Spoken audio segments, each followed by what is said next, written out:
Hey, John, how are you doing? Great, George. Good. Good to hear from you. Yes, you too. So I guess you're back at work now.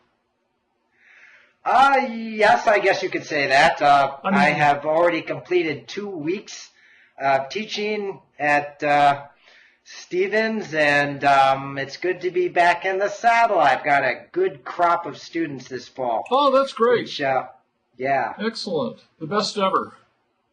Yeah, well, I wouldn't go that Well, it's far, true but, every year, you know. Yeah.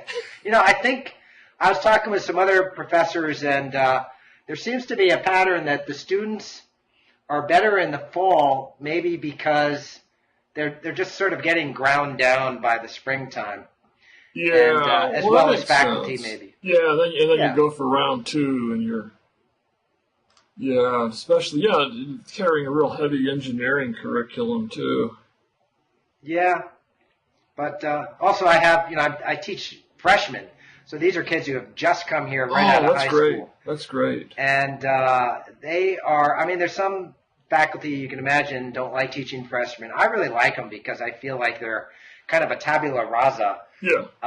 And so I can really start filling their minds with all sorts of big ideas, and their level of credulity is quite high, or acceptance of the things that I have to say. Oh, you better be careful. No, I'm not careful, George. I'm not careful at all. I know. I wouldn't expect that. So, is this really a tabula rasa, or do you have to do some erasing? Well, yeah, that clean would the be slate, and then that would be more accurate, I suppose. It's just, I think they're actually kind of glad to be in college and to hear what an actual professor has to say. Yeah. And even within a year, they're just going to be less receptive and more skeptical and so forth, particularly in a humanities class. Oh, yeah, I'm So, sure they'll come out of your class being very skeptical of everything. So. Except what I have to say, George. Oh, even that. I don't want them to be skeptical of my skepticism. Oh. That would be a mistake. Oh. No, surely you don't mean that. I don't know. I go back and forth. But anyway, you and I were going to talk about. Oh God, yes. The big question. Pardon me. The big question. Yes. Yeah, and this side note to producers of Blogging Heads might be a really good, if not just a section title, a good title for this whole webcast, even though this will only occupy part of it. But it's the eternal question of, it's not eternal. The profound question is to tweet or not to tweet. To tweet or not to tweet? Yeah, that was a ridiculous build-up for such a ridiculous-sounding question. But to tweet or not to tweet. So lately, I have a book now. I'm actually giving my editor it's the final manuscript minus a little bit. So I'm giving that to him this afternoon because we've been talking about titles and things. And I'm already starting to feel, this advice / pressure from various sectors of the writing and publishing community that if you have a book that's coming out, you really need to tweet as part of the publicity. And of course, I have been resisting this, and you were resisting it too, and then finally succumbed. So I now consider you a master tweeter that I can come to for advice. And in fact, I started following you. So you are tweeting? Well, I set up an account so I could follow some respected, famous science writers like you and Ed Young and some non-science sciencey writers like Robert Wright, science Politico writers, and just see what you guys tweet about. And and so I set up a handle. Is that what it's called? Hell if I know. The thing, yours is called @Horganism. Oh yeah, okay. The name. Right? That's my name or my tweet name or whatever. Yeah, @George Johnson was already taken. Really? Yeah. Can you believe that? There's another George Johnson out there. In fact, an imposter. In fact, every variation on @George Johnson was taken. Really? So do you know any of these other George Johnsons? I don't think I do. I know another George Johnson in Santa Fe who's was the stage manager at the local Performing Arts Center, the Lensick Theater, and now he's doing other theater things. But I'm not sure I know who any of the other bloggers are. But anyway, I settled on @by George Johnson. By George Johnson. BYGEORGEJOHNSON, by George Johnson, because I figured that's like my byline, and it plays on this, this by George kind of thing. It's easy to remember. Oh my God! I didn't even realize that there were all those puns embedded in that little tagline. Well, I thought it was pretty impressive. I asked for advice, and people told me that I shouldn't pick something totally opaque. Uh-huh. Yeah, so anyway, I think I have 9 followers now, which includes local health food companies, which I guess automatically scan for people in your zip code. And I don't know why they think I'd be interested in health food, but well, hold on a second, George. Oh, I'm not tweeting. You have followers and you haven't even tweeted yet? I did a few things. In fact, yeah, some people that I followed me back, which I assume is the etiquette, but you haven't done that. Yeah, I just can't. I don't know. I can't be bothered. Ah, well, how can you expect the rest of us poor people to get hundreds and thousands of followers? Well, one possibility would be simply to buy them. I know. Yes, you tweeted about that. Yeah. Yes. I thought that story was pretty funny, and it's actually not that surprising if you think about it. This is a piece in the New York Times, came out, I don't know, just a few weeks ago. Yeah, on how there are all these online outfits that will basically sell you followers for a cent or even less than a cent each. So for $1,000, you can get 100,000 followers. Yeah. It seems to me totally not. I mean, why would that be worth it if they're not really following you? Well, because when you have a lot of followers. Yeah, so once you get a whole bunch of followers, then people go, oh, you must be an important person worth listening to. Yeah. Therefore, I will start following you as well. Yeah, but they quickly find out that that's not the case. Oh, maybe, but then by that time, they're still your follower. And, I don't know, George. Yeah, it's all... I know you were skeptical, but I have to say, John, that so far, even following the real greats like you, I'm not convinced I'm getting a lot out of it. Well, listen, here's what I did it originally because, I write this blog for Scientific American. Yeah, that's worth reading. So you think this actually gets people to read your blog? I don't know, but it was presented to me as a kind of communal thing. Yeah. Everybody else who's writing for Scientific American has a Twitter account, and they all tend to tweet each other's stuff. Okay, I can see that, I guess. And so, I had to kind of get on board and do that as well, and I can see the point of that. I'd like to help my colleagues boost traffic to Scientific American with, my minuscule following. Yeah. But, so you've seen some of the tweets that I've done. The whole exercise felt meaningless to me. Yeah. And so the way that I dealt with that was by, it felt like I needed some friction. I needed some pushback when I'm composing these things instead of just retweeting or just having some little that's what a lot of people do is this retweeting phrase. thing.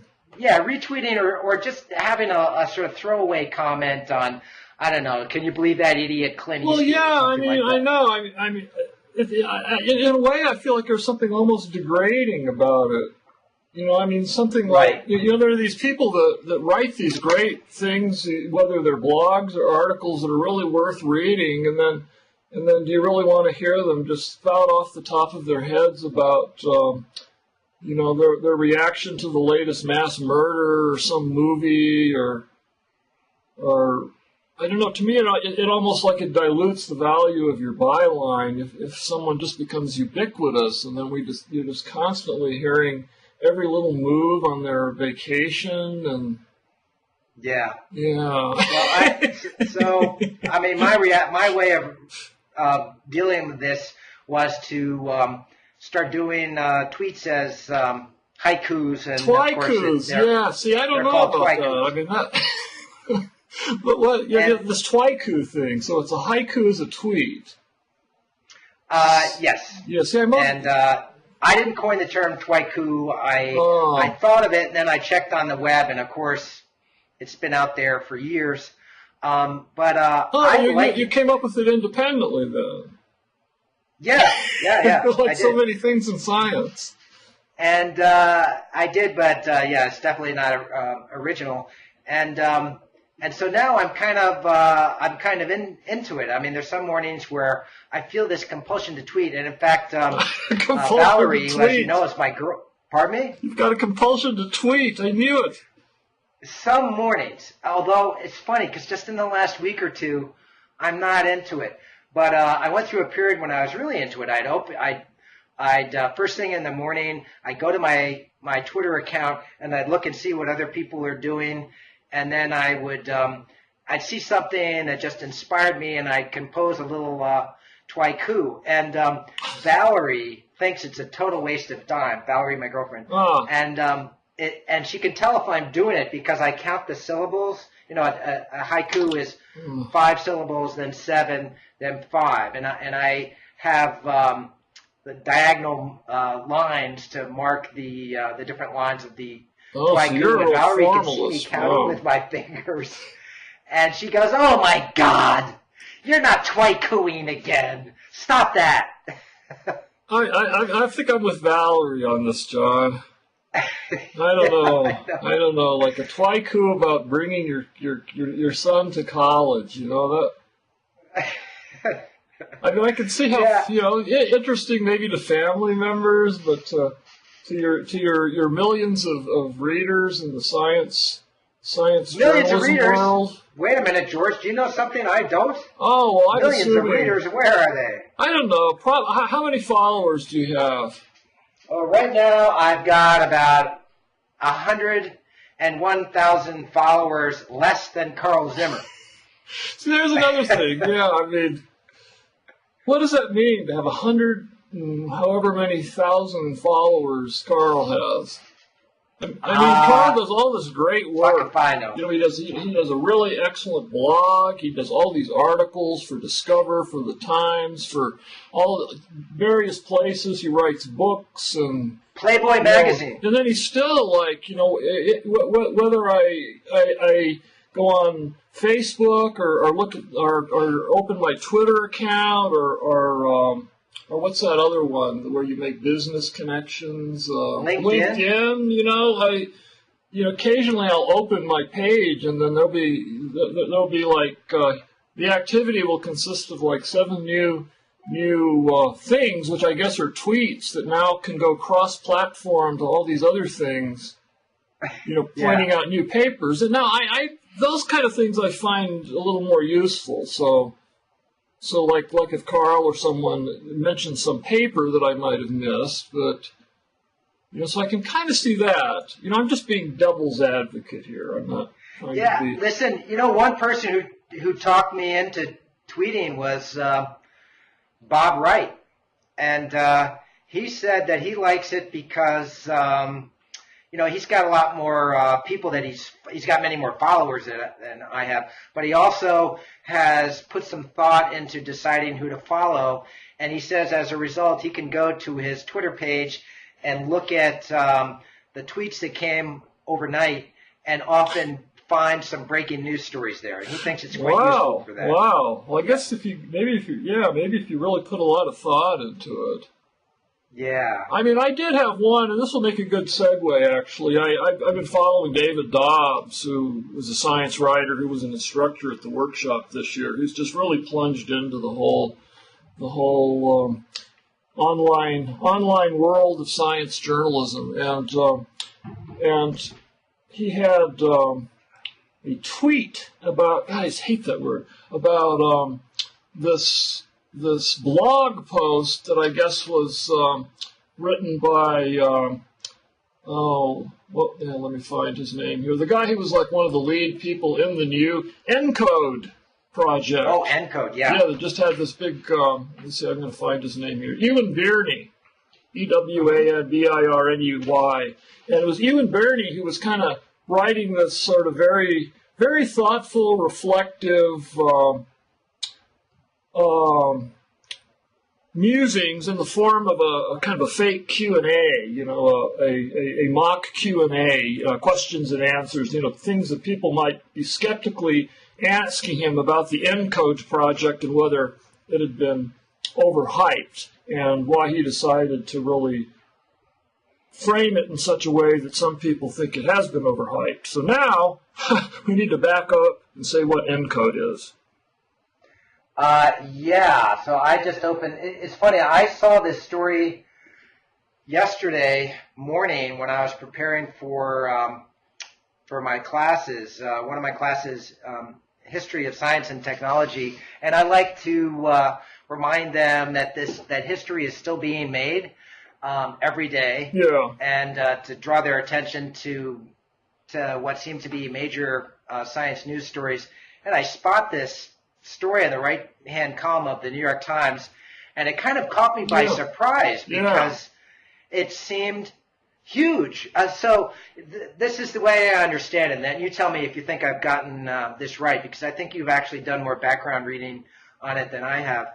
So there has been this gigantic collaborative program that's been taking place over quite a while to investigate what has been called junk DNA, but I think we obviously need to get rid of that term now.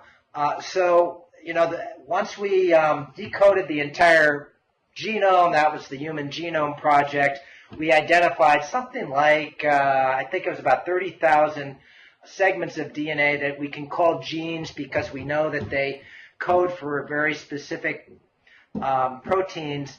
But then there's all this other DNA. Yeah, you usually hear 2% of DNA codes for proteins.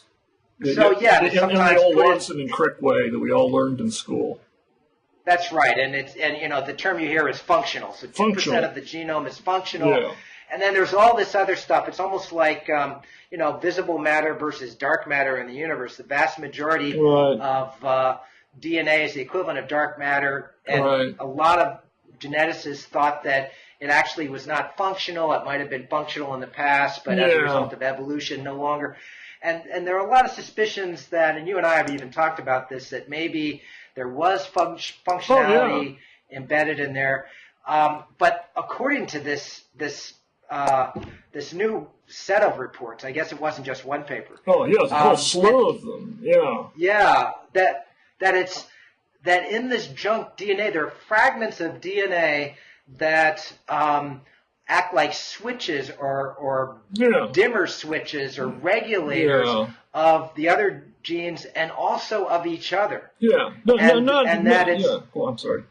And so on. And the figure they were quoting was that about 80% of what had been thought to be junk DNA actually is functional in some way, serving a role as a switch or a regulator. Yeah, that's where a lot of scientists think they really went overboard headfirst into hyping, what was obviously some really good science. But let me give you my impression. I did the same thing. I read this story and I thought, my God, first I thought I was baffled. I read these stories beginning to end and I thought, what is new here? I mean, the whole thing about junk DNA not being junk is a really old story. There's been story after story in the Times by Nicholas Wade, for example. And a year or so ago when I wrote about, kind of did this bird's eye overview of what was going on in cancer research, I mentioned all of this non-coding, formerly called junk DNA that they were finding actually had functions.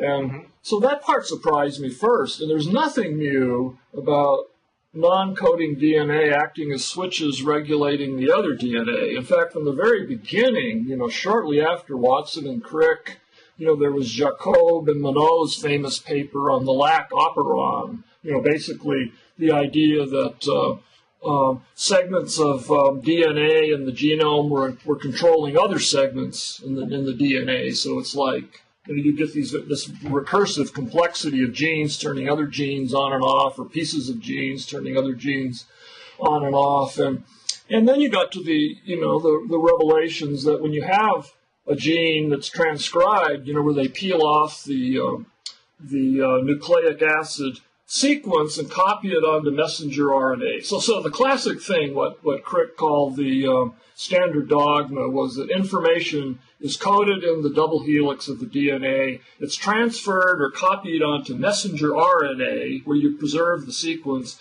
That's then carried to these little things called ribosomes, and the ribosomes flock to the messenger DNA, however you want to look at it, and that decodes the code and uses it as instructions to stamp out proteins. So DNA to RNA to protein. But then they find out that first there's a lot of junk inside the message that gets copied of the gene. Like a lot of stuff in the gene is just gobbledygook, and this gets snipped out by little editing enzymes. So these introns get thrown away, and then this all gets put together. So there was some of the junk there, and then more recently they've been finding that parts of the DNA that they call pseudogenes maybe don't actually code for proteins, but they are transcribed into RNA and like microRNA, and there's like a whole slew of different kinds of little RNAs and big RNAs,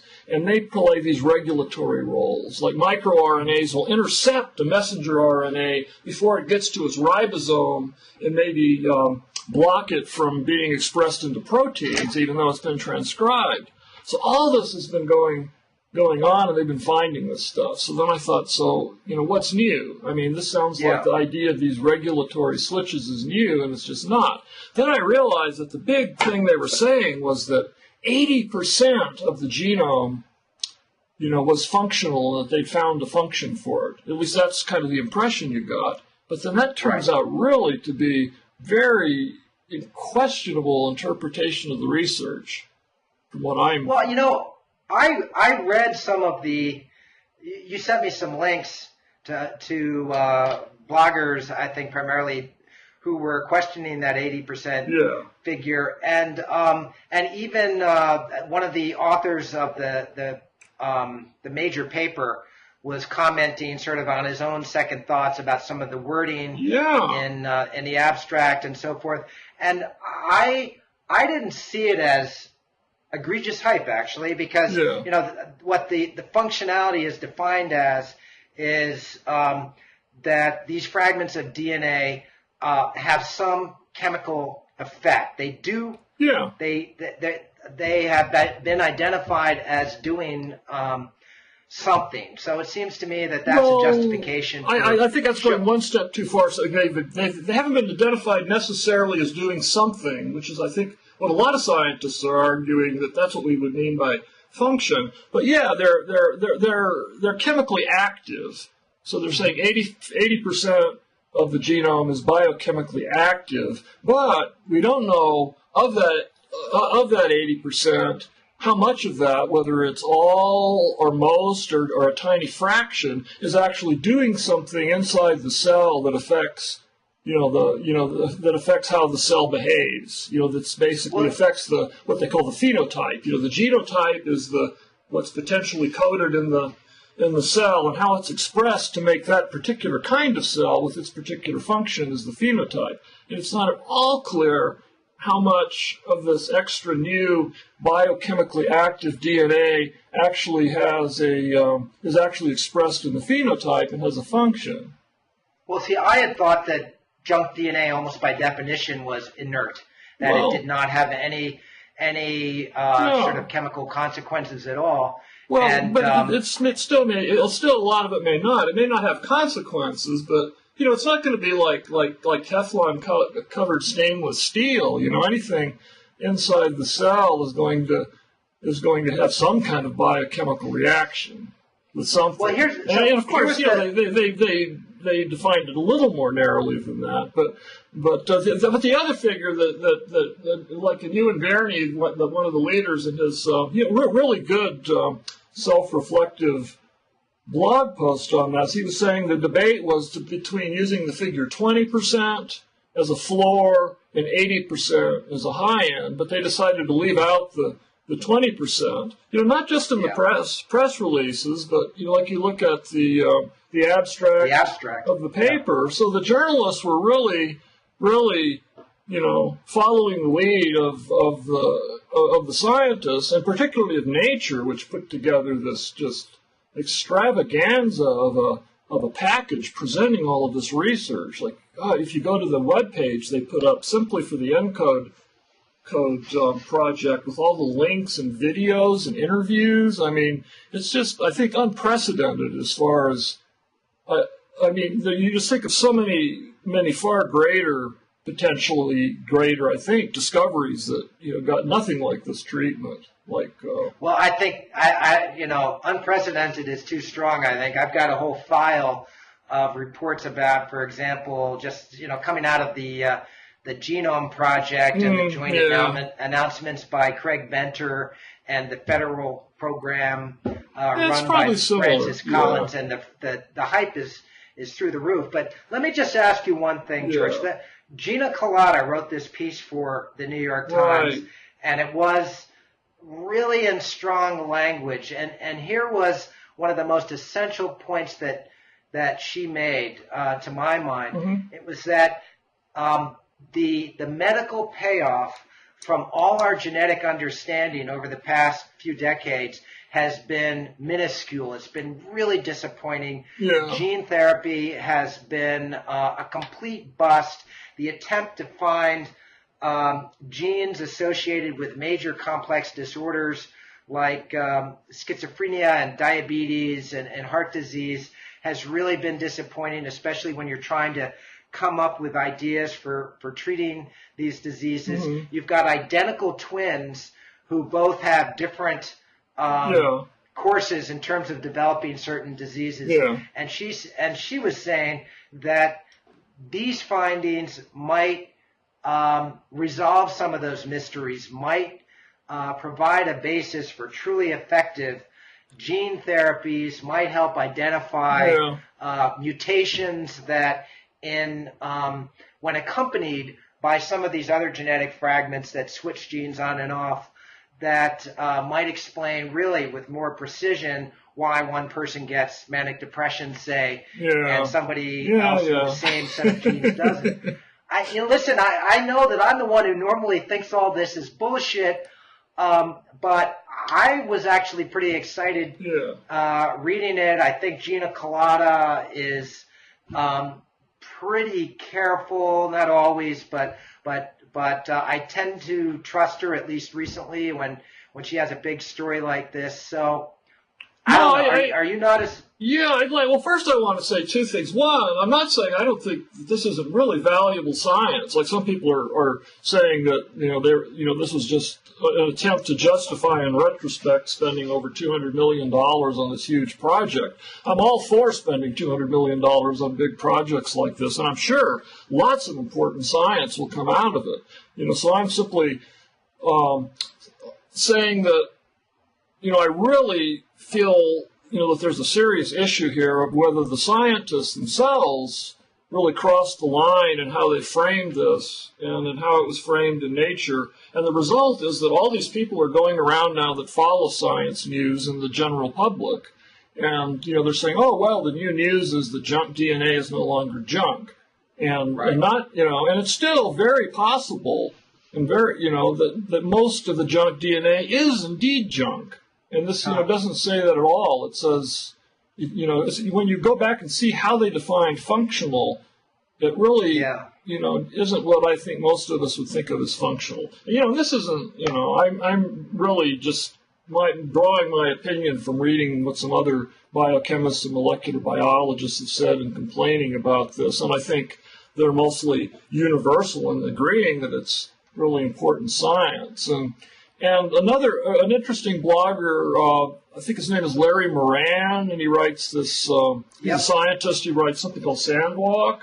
He was very, very strong in his criticism of well, first the coverage, because he's always coming down on science journalists, but then he had to admit that this was a case where the science, well, I shouldn't say admit, he allowed that this was a case where the science journalists were just following the lead of how the science had been presented by the scientists. And I totally agree with him on this. I think the journalists were not nearly skeptical enough. I think they basically just got this really slick package from nature, and who are you going to trust if not nature and these and these great scientists doing this important work? And they just really went with it. And there are a few cases where people were skeptical and they got some other opinions, but most of this has come, if it's come at all, in second and third day stories. Like Forbes had a follow-up where they took note of the fact that a lot of scientists are really saying that this was overhyped in a way that's kind of damaging to the scientific publication process. And then there were other things, like I think Ed Young, by the way, did an excellent blog post on this. He really went through and deconstructed it. So he, is definitely enthusiastic in the way that it should be enthusiastic. It's great, interesting, important science. But then he went through and unpacked what they meant by functional, and then, noted that this was already raising some eyebrows, and then he's been keeping up on it. And I think there was way too little coverage like that. And you can always say, anytime you discover anything new about the cell, that this may be the potential key to where we finally get the payoff from the genetics research, and maybe not. Mm-hmm. This is funny. I feel like we've reversed our usual roles to an extent, and to an extent, yeah. But I still think it's great stuff. Listen, I do think I'm going to have to talk to my class about this again next week, and especially to my science writing seminar. I do think that this is an example. Listen, these are tough times for science, especially big science that's funded by the federal government. This is true, for example, of space exploration, where you're really putting up big bucks for spacecraft. And the temptation is to really kind of ramp up your rhetoric when you're talking about the significance of your stuff, because, Jesus, you're trying to convince people out there in a terrible economy that it is worth spending hundreds of millions of dollars on these kinds of things. And so in this case, obviously, they are trying to do that, and the journals also. Nature is a for-profit journal, and so in the same way that the New York Times and Forbes magazine are. So, you have to take all those factors into consideration when you're looking at. You do, but this is also a place where, for a science journalist to really be a science journalist and not just a conduit and a parroter of the message the scientists want to get across, this is where a science journalist really needs to be more skeptical than I think most of the coverage has been. That sounds like you could put that into a tweet, George. I would, except 100 people have already, 100,000 people have already tweeted it probably, but but you haven't, George. Come on. Yeah, but if I wanted to sit down and write an essay about this and get it published, that might be of some value, and it might not. But just to tweet off the top of my head about it is of dubious value, I think. Let me say just a little more about this ENCODE thing, because it really fascinates me. This whole, when you get into this idea of what they mean by functional, it brings up all kinds of interesting philosophical questions. But here's one thing that struck me. One thing, when you start deconstructing and looking at what they meant by a part of the so-called junk DNA being functional. Okay, so one thing is it means that it's functional if it codes for a protein. So we would agree that that's functional. And then some genes, other proteins floating around in the cell will glom on and stick to part of the genome. And in doing this, this may affect how another gene is expressed. You know, it'll produce more of the product or less of the product.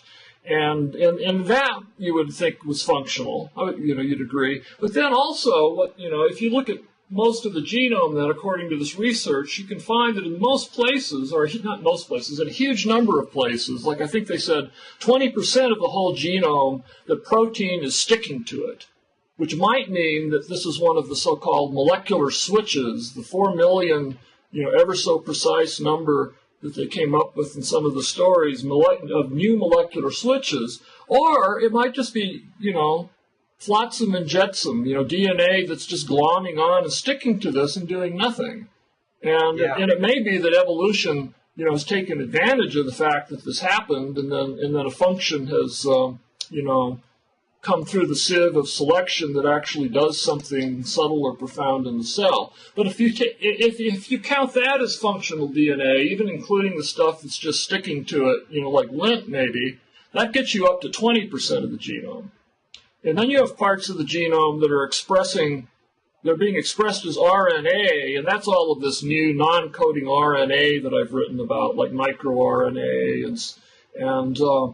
And in this case, there's, the debate is how much of this stuff actually does something. Some people still think most of it's flotsam and jetsam floating around in the cell, and it's expressed, but it's just a lot of background noise.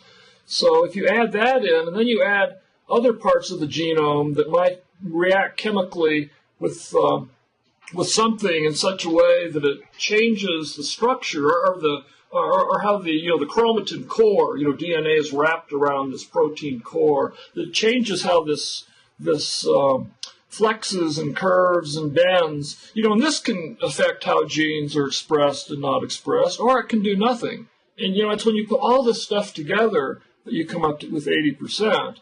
And then in the interviews with people, from the project, some of them were saying, well, we have 80% now, but we're sure if we look really harder, it'll come up to 100%. So basically you come up with 100% of the DNA or of the genome having a function, quote unquote. And I think you just, for all the possible breakthroughs this might lead, it also really muddies up the picture, and you're in danger of being overwhelmed by the noise and forgetting the important signal.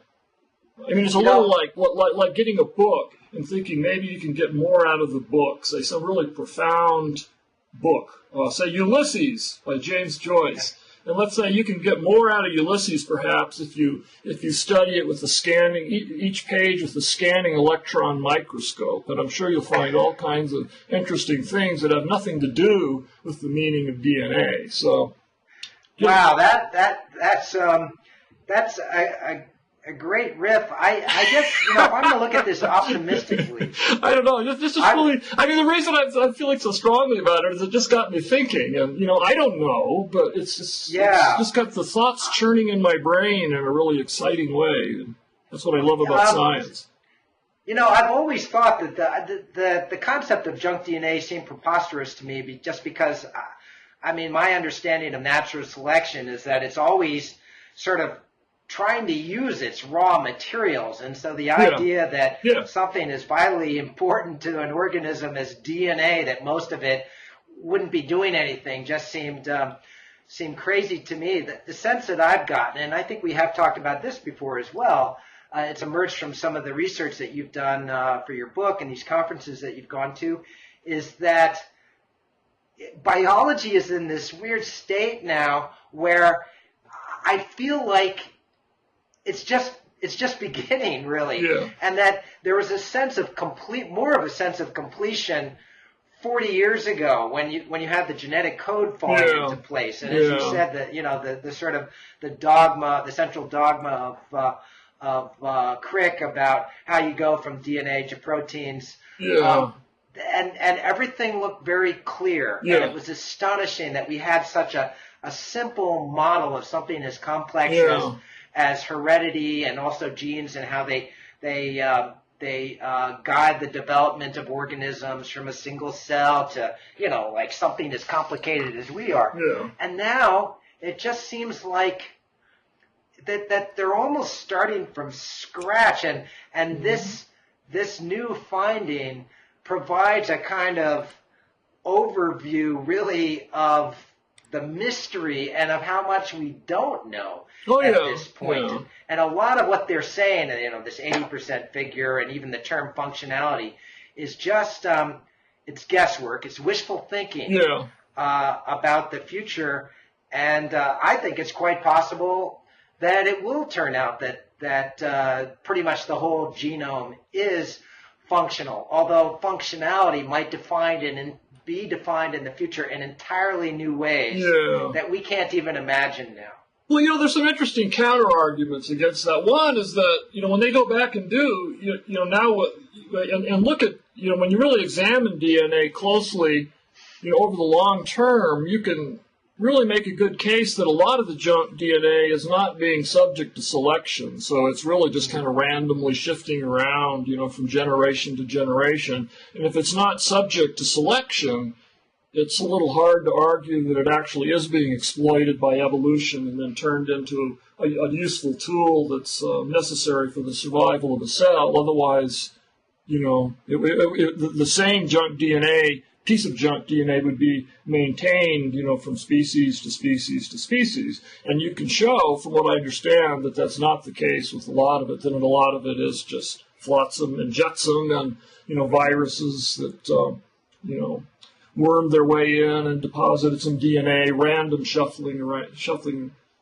around. And it's true that if one of these things accidentally found a function and the function provided some extra fitness, then it probably would be preserved. But there's a good reason to think that that's not the case. Certainly, not with all of it. And the other argument that I really liked that this one scientist blogger brought up was called the onion test. And he said, whenever you hear people getting really excited about all of the wonderful new roles that are about to be found for what we used to call junk DNA, this non-coding DNA, look at the onion. And it turns out that the onion has 5 times as much DNA in its genome as a human.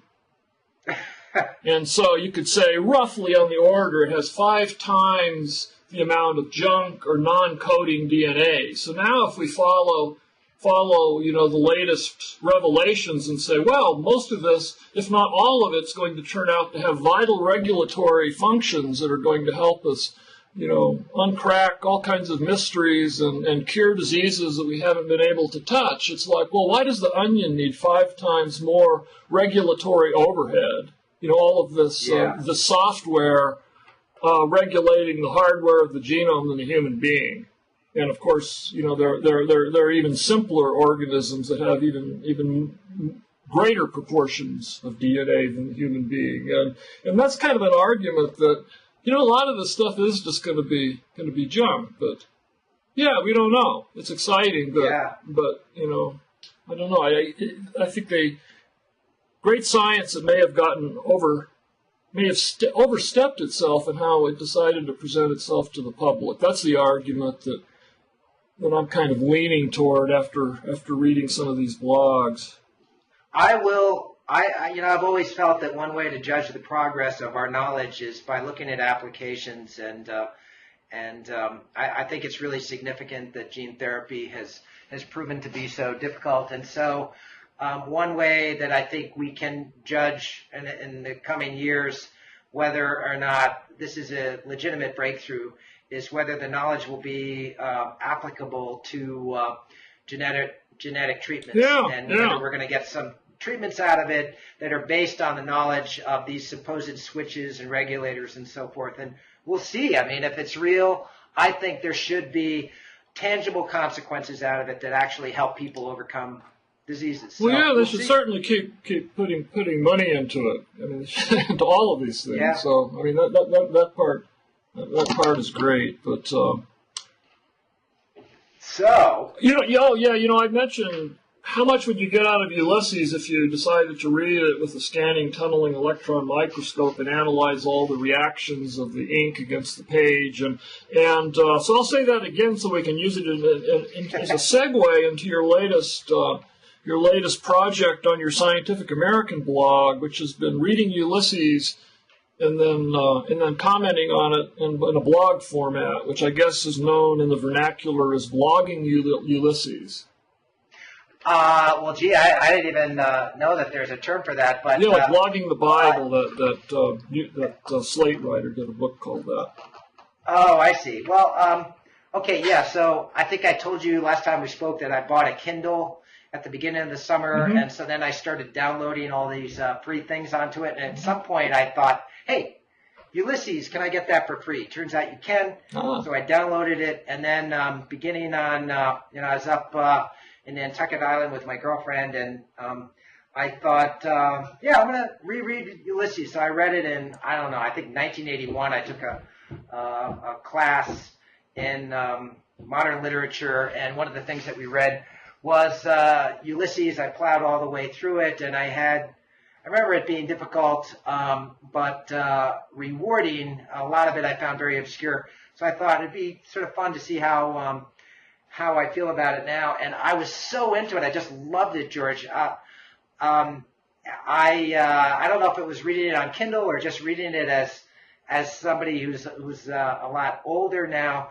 But I found the whole experience, it really felt like a journey to a very distant, exotic place that somehow was very familiar as well. And the conceit that I developed for this piece that I wrote for Scientific American was that James Joyce is as great or greater than any scientist at telling us how our minds work. Not in presenting a theory of mind, but in just sort of describing from the inside what it is like to be conscious, which you would think of as kind of a trivial task. I mean, we all know what it is to be conscious every moment of our lives, of our waking lives, but actually it requires this feat of real introspection, and then of course a literary accomplishment to somehow take this interior subjective awareness that we have and put it in words on a paper. So I think that Joyce has captured that experience of moment to moment kind of humdrum consciousness better than anybody, certainly anybody that preceded him. And I don't know of anybody who's done a better job since then, although I've been beaten up on by a bunch of Virginia Woolf fans since my blog post came out. Wow. But so it was really fun for me to read the book, really fun for me to write about it. It sort of matches this theme of a course that I'm teaching about the intersection between the humanities and science.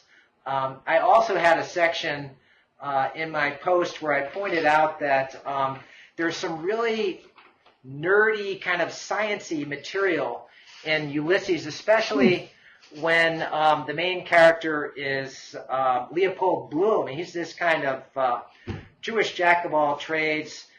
He's really the main character of Ulysses, and Joyce kind of follows him as he's wandering around through the streets of Dublin, starting when he wakes up in the morning with his wife Molly, who's this real sexy babe, and he knows that she's cheating on him, and then he goes around and he's trying to drum up a little business. He's somebody who sells ads to newspapers and this kind of thing. He goes into a couple of bars, and he's somebody who is interested in science and technology himself.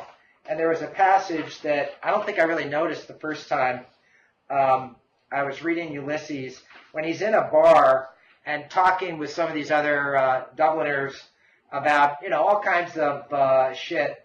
And they start talking about capital punishment. And Bloom, he's a liberal like I am. This is one reason why I identify with him so much. He's just a wonderful character. And he talks about the deterrent effect of capital punishment. And one of the other guys, who's called Alf, says, well, there's one thing it hasn't a deterrent effect on. And somebody else says, what's that? That poor bugger's tool that's being hanged.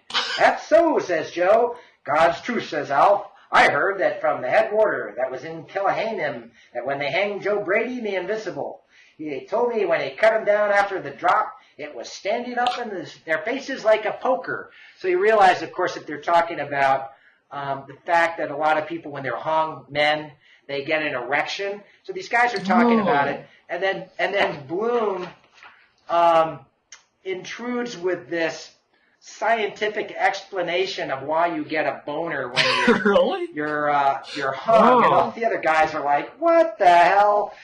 And I identified with it because I felt like Bloom was sort of a stand-in for a science writer who's giving a sciencey explanation of something and boring the hell out of all the people around him. Oh, that's funny. And, there are other passages that are kind of that ilk. There's this wonderful part toward the end where Bloom and Stephen Dedalus, they've had this night out. They've been to a whorehouse, and Dedalus, who's this young man who's kind of a stand-in for Joyce himself as a young man. He's gotten really drunk. He got in a fight with a British soldier. Bloom kind of rescues him, takes him back to his place.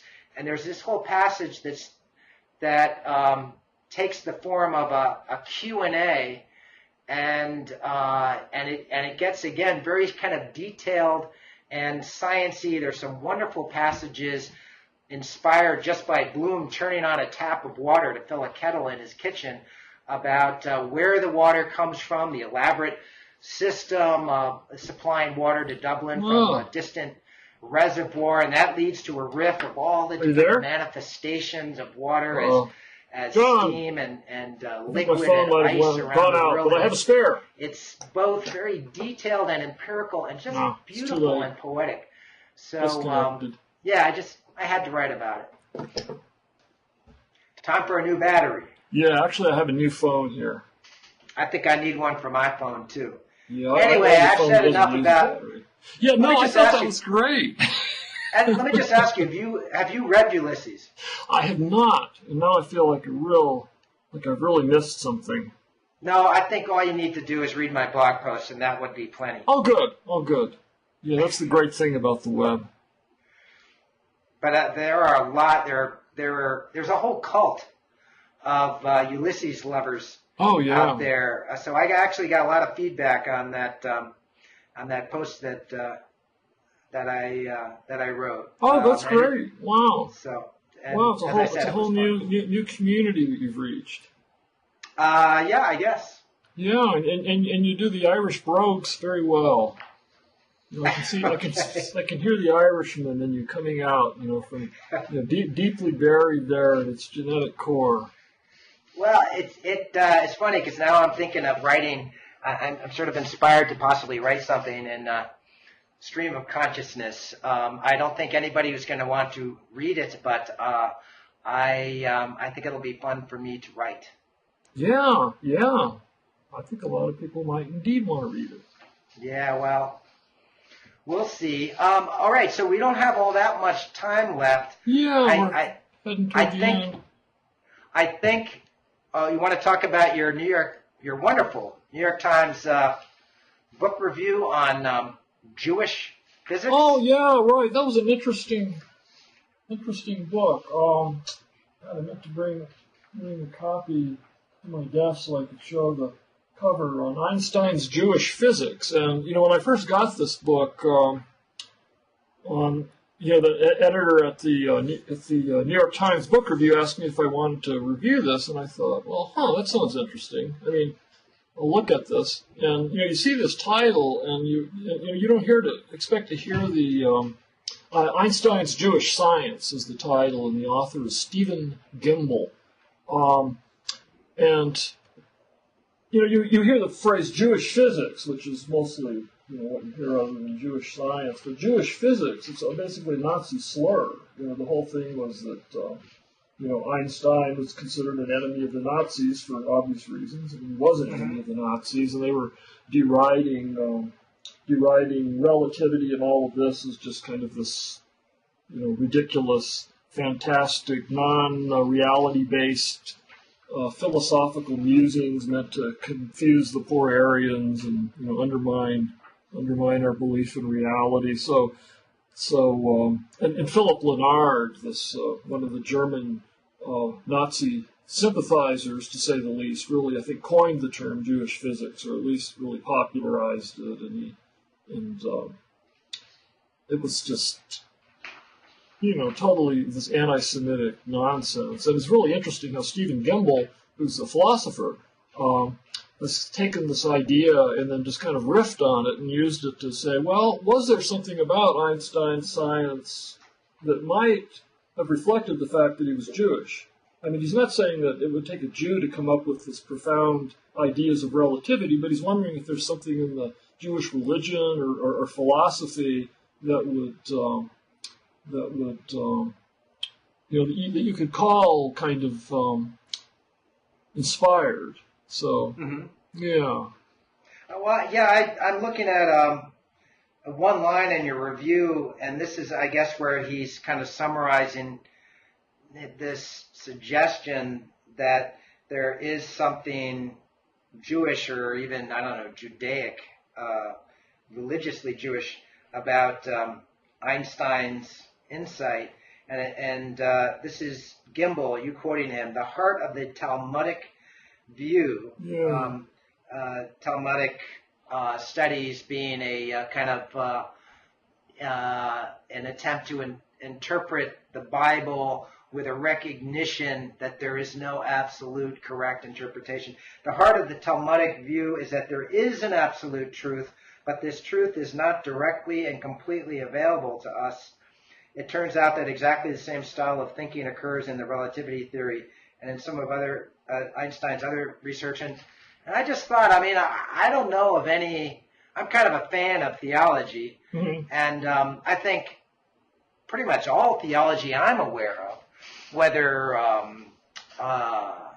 certainly Christian theology, and even what a little I know of Buddhist theology, also says that, there is absolute truth, but it's not accessible to us mere mortals. Well, that's true. The Catholic Church even said that when they were trying to deal with Galileo. They were saying, who are we mere mortals to say, how the planets work? But the Ptolemaic geocentric astronomy is the one that sounds the most like something that God would come up with, since we're his favored creatures. And it's fine for Galileo to come up with a heliocentric model, but this is just going to be a glimpse of the truth. But right. Don't confuse your theories with the truth. Well, that's a good point, and yeah, I did get an email from one person that really kind of took exception with Gimbel on that, and for me in my review for kind of emphasizing it. But it's interesting because the example that Gimbel uses is, for example, you can say thou shalt not steal. Might seem like a real clear dictum, a moral that we should all live by, and then you have to think in a Talmudic way about different situations. What is it stealing to keep $100 bill that you find in the ground? Well, it kind of depends. If you saw it fall out of the pocket of the person in front of you, maybe it is. Or if you saw it fall out of an envelope from an obvious drug dealer, fleeing the scene of a transaction, who knows? Or if you found it in the hotel lobby and there was a lost and found where you could turn it in, or if you just found it out in the middle of nowhere. And that's an example he gives. And then the way he applies that to relativity is like from our narrow view on Earth, there are these things called space and time, and these are little glimpses, like these Talmudic parables of reality. But in relativity theory, the two can be combined into this, four-dimensional abstraction that is fundamental, the space-time interval. So space and time are relative, but the space-time interval is fundamental and enduring, and that this would be a reflection of that. But yeah, I take your point that would, you could imagine writing a book called Einstein's Buddhist physics or Buddhist science that would make that point as well. Also, I'm thinking of, I think even more radical than relativity is quantum mechanics, which just sort of turns our basic concepts of causes and effects on its head. And, And you know, two of the greatest pioneers of quantum physics were Heisenberg and Schrodinger. And they were saying really radical things, and this is in the heyday of the Nazis. So was there any mention of whether they were ever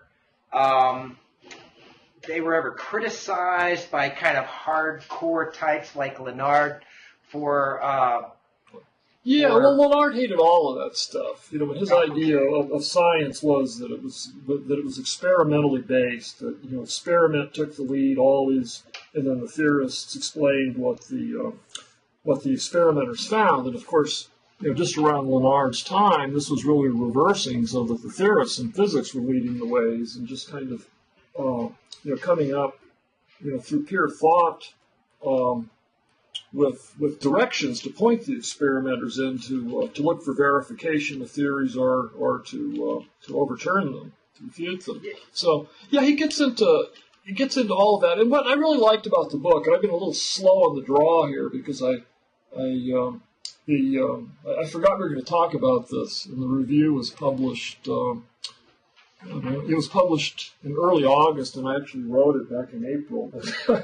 But what really impressed me about the book and why I really liked it so much was the way Gimbel just kind of takes this anti-Semitic slur and turns it on its head and uses it as kind of a riff to just take you on this excursion, not only through relativity theory and 20th century relativistic physics, but also on the history of Nazism and Jewish theology, and he just kind of goes off on all these great historical, philosophical riffs and keeps coming back to this point.